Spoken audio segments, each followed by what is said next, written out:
try it because I'm really trying to solve this problem. So I'm not ruling anything out to try to solve this problem. That's a really common way to use this phrase.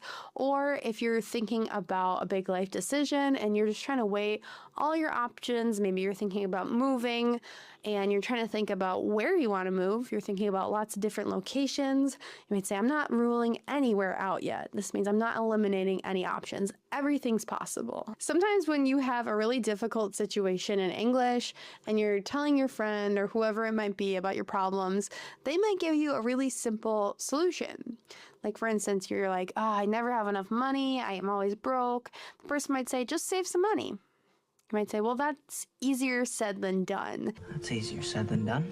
This is a phrase we use to mean like that sounds simple, but it's actually really challenging, or really challenging for me in particular. Or for instance, someone might say, if you're tired, just get more sleep. That's easier said than done. Like, I have a hard time falling asleep, staying asleep.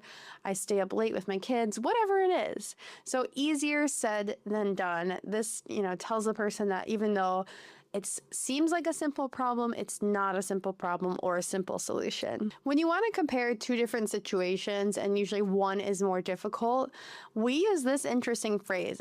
It's a whole different story. It would have been a whole different story. So for instance, when I was younger and I would go on a trip, it was pretty easy. I would plan it. I could be spontaneous. Now that I have kids, going on a trip is a whole different story. It's way more difficult. I have to think about things like strollers and car seats and make sure I have everybody's things. It's a lot more difficult.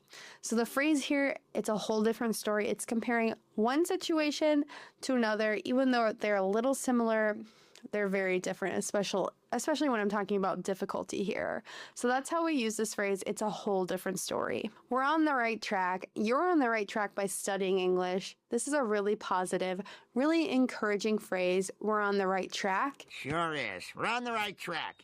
Again, it means we're making progress, we're moving in the right direction, and things are going well. Maybe you have a goal and you're kind of tracking data on that goal. You're trying to lose weight, and even though you're only losing a little bit of weight on the scale at a time, you could say, I'm on the right track. I'm moving in the right direction.